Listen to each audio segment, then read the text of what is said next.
Comme chaque année, la grande majorité des citoyens canadiens doivent produire une déclaration d'impôt de l'année précédente. Diane Leboutillier, ministre du Revenu national, nous en parle. Alors bonjour Madame la Ministre, et comment allez-vous? Bonjour Marc, ça va bien et toi? Très très bien, merci. Comme vous l'avez annoncé, là, il y a la saison des impôts commence. Et puis, déjà, on pourrait commencer par les recommandations qu'on pourrait donner aux gens, bien sûr, déjà de faire leur rapport d'impôt, mais peut-être qu'on pourrait donner des techniques ou juste des recommandations un peu plus précises. OK, oui, puis effectivement, on est rentré de plein pied là, dans la saison des impôts. Ça a débuté le 21 février, puis ça va se terminer cette année.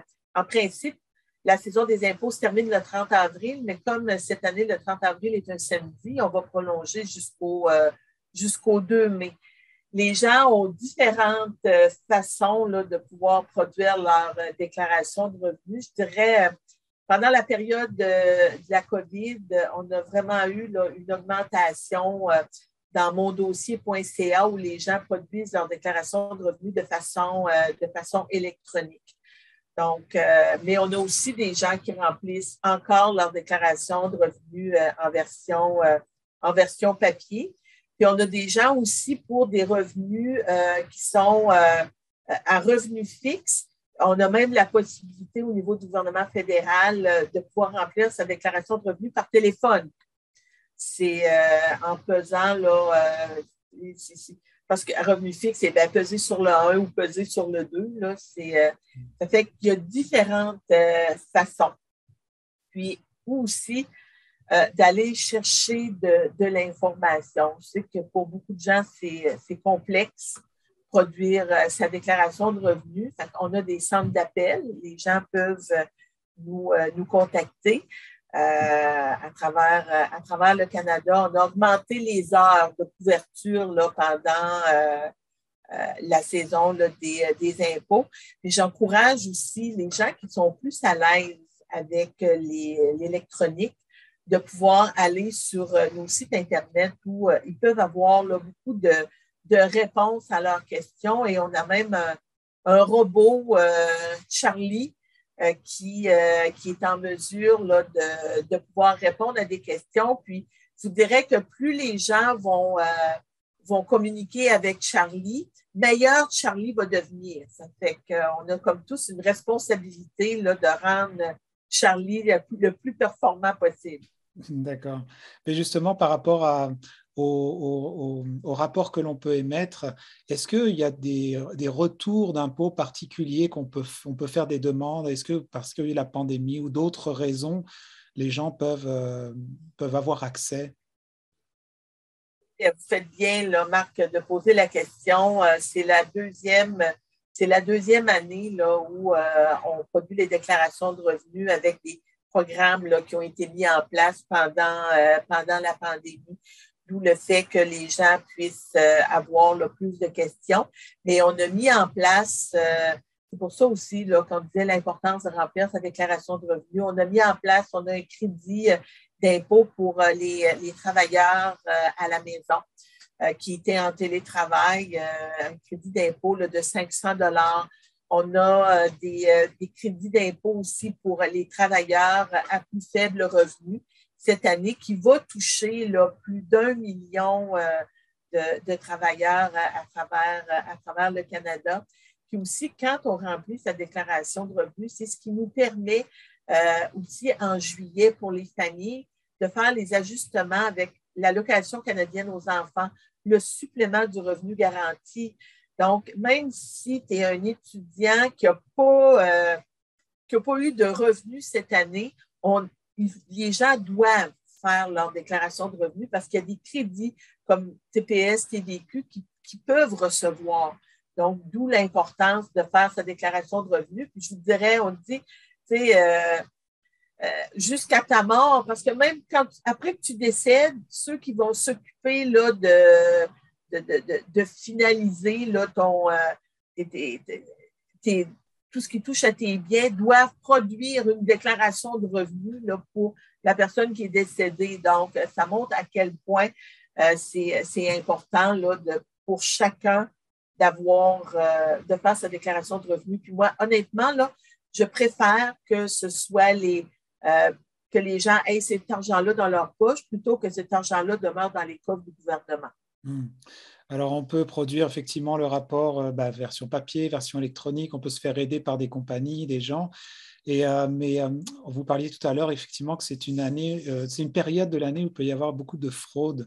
Comment est-ce qu'on peut se protéger de ça? Et si jamais ça nous arrive, qu'est-ce qu'on fait?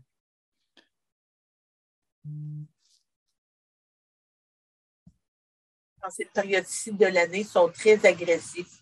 Même moi, puis j'ai des gens dans mon équipe de travail qui me disaient, on a reçu sur nos téléphones cellulaires, on reçoit des textos à l'effet que l'Agence du revenu, de cliquer sur des liens, puis l'Agence du revenu va nous informer d'argent qu'on a dans des institutions financières, ce qui est totalement faux. L'Agence du revenu ne fonctionne pas de cette façon-là. Donc, il faut vraiment être très vigilant au niveau de vos données personnelles, puis d'être très conscient qu'au niveau de la fraude, même si au niveau de l'agence, on travaille très fort à protéger les données des contribuables.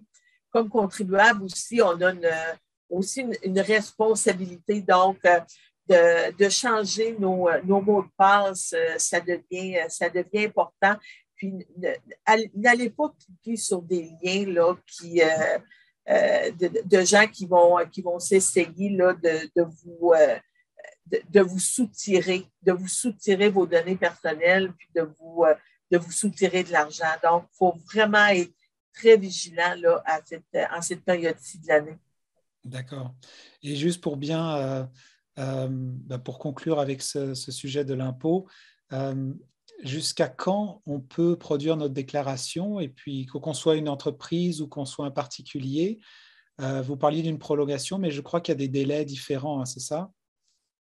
Et au niveau d'une entreprise, c'est jusqu'au 15 juin pour les entreprises. Au niveau des particuliers, cette année, c'est jusqu'au 2 mai, où on doit produire sa déclaration de revenus. Puis j'encourage fortement aussi les gens pour qui ça va être la première année qui font une déclaration de revenus, qui voudraient le faire de façon électronique avec mondossier.ca.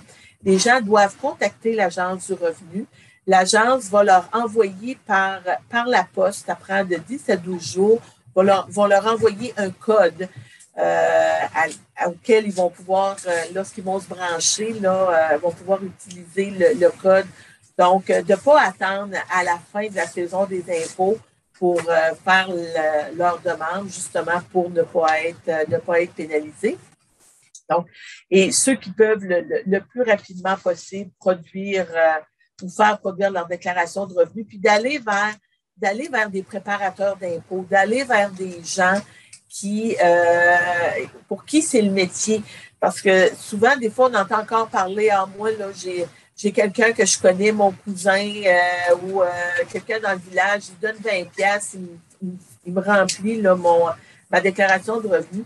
Ben, il y a des grosses chances que si tu payes 20 pièces, tu vas en avoir pour 20 pièces aussi. Là.